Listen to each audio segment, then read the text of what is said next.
बिस्मिल्लाहिर्रहमानिर्रहीम अस्सलाम वालेकुम वीवर्स। तो आज हम बनाने लगे हैं शोरबे वाला मटन हमारे पास है तकरीबन 1.5 किलो रान का मटन है और मछली का। इसको हमने धो के साफ़ कर लिया। अब हम इसे पकने के लिए रखेंगे। ये मेरे पास 1 पाव टमाटर हैं और 3 से 4 हरी मिर्च है। तकरीबन 1 पाव से ज़्यादा हमारे पास जो है ना बड़े साइज़ की 3 तकरीबन प्याज थी, वो मैंने काट ली है। और इधर पानी ले लिया प्रेशर में जितना हमें चाहिए मटन के लिए। इसके अंदर हम डालेंगे प्याज, हरी मिर्चें, टमाटर, अदरक, लहसुन और हल्दी, नमक, साबुत खड़े मसाले। अदरक लहसुन हम ज़्यादा डालेंगे इसके अंदर। और इसको हमने ना पकने के लिए चढ़ा देना है तकरीबन 15-20 मिनट के लिए। तकरीबन प्रेशर लगा देंगे, प्रेशर खोलेंगे तो जी हमारा जो है ना मटन वो हमारा गल गया। अब हमने यखनी इसकी अलग कर लेनी है और इसकी हमने बुनाई कर लेनी है। यखनी हमारी जो है ना वो बनकर तैयार हो गई है। यखनी हमारी ज़्यादा थी, वो हमने निकाल लिया। निकाल के तो हमने ना इसको अब हमने बुनाई करनी है। टमाटर, लहसुन, अदरक, हरी मिर्चें और जो बाकी के मसाले डाले थे वो डाल के अच्छी तरह से इसकी अब बुनाई करनी है। ये मेरे पास है तकरीबन 1.5 खाने का चम्मच पिसी हुई लाल मिर्च, वो डाल दिया। डाल के इसके अंदर हम डालेंगे घी और इसकी हमने बहुत अच्छे तरीके से बुनाई करनी है। बुनाई इतनी करनी है कि इसके अंदर जो है ना दाना बिल्कुल नहीं रहना चाहिए, क्योंकि शोरबा बनेगा। शोरबा जो है ना वो थोड़ा सा मसाला भुना हुआ ज़्यादा होगा तो अच्छा शोरबा बनेगा। इसके अंदर मैंने डाल दिया है तकरीबन 2 चम्मच जो है ना सालन वाले, वो मैंने भर के इसके अंदर घी डाला है। घी डाल के इसकी हमने करनी है बुनाई।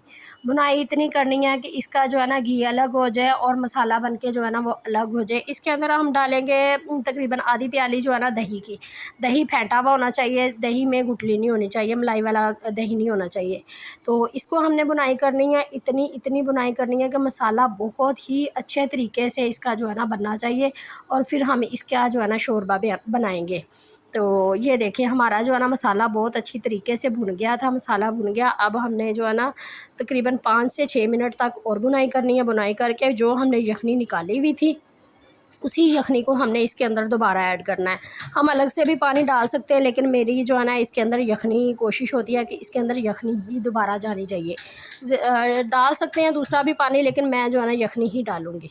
तो ये देखिए हमारा मसाला गाइस जो बनकर ना बहुत अच्छे से तैयार हो गया है। इसकी 5 से 6 मिनट तक और बनाई करेंगे और फिर इसके अंदर हम जो है ना हमारे पास जो यखनी है वो इसके अंदर ऐड करते हैं। तो जी व्यूअर्स ये देखिए यखनी हमने ऐड कर दिया। अगर आपको शोरबा इतना ही रखना है तो इतना ही रहने दें, अगर आपको और अलग से डालना हो तो वो भी आप डाल सकते हैं। तो मुझे जो है ना शोरबा इतना ही बनाना था और थोड़ा सा थिक शोरबा बनाना, हमने बिल्कुल पतला शोरबा नहीं बनाना। तो इसको मैंने और पकाना है। इसको मैं दम पे रख दूँगी, रख के इसकी हल्की आंच पे तो इसको मैंने पका लेना है। पका के फिर हम इसके अंदर जो है ना पिसा हुआ गरम मसाला डालते हैं अब, और साथ डालेंगे पिसा हुआ धनिया।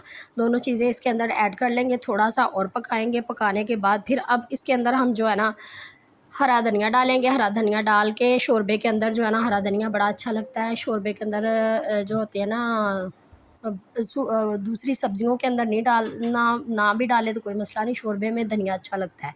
इसकी खुशबू भी बहुत अच्छी आती है और शोरबा भी अच्छा लगता है। तो मैंने इसके अंदर ऐड कर दिया धनिया। धनिया के बाद अब मैं 2 से 3 मिनट तक चूल्हे पे रहने दूँगी और फिर हम इसे डिश आउट करते हैं। सालन हमारा बनकर तैयार हो गया है। अब हम इसे डिश आउट करेंगे। डिश आउट करके आपको दिखाते हैं कि हमारा सालन कितना मज़े का और कितना खुशबूदार और बहुत ही जायकेदार शोरबे वाला सालन बनकर तैयार हो गया। मटन कढ़ाई भी खाते हैं, बाज़ औक़ात मटन कोरमा भी खाते हैं, लेकिन शोरबे वाला सालन जो है ना बाज़ औक़ात ज़्यादा अच्छा लगता है। तो ये देखिए व्यूअर्स हमारा जो है ना मज़ेदार सालन शोरबे वाला मटन का शोरबा बनकर तैयार हो गया। मेरी आज की रेसिपी कैसी लगी मुझे ज़रूर बताना। सफ़ियान अहमद देसी पकवान को लाइक करें, शेयर करें, फॉलो करें, सब्सक्राइब करें और कमेंट्स करके मुझे ज़रूर बताया करें कि आप किस चीज़ की वीडियो देखना चाहते हैं। मैं इंशाल्लाह आपके लिए नई से नई वीडियो लाती रहूँगी।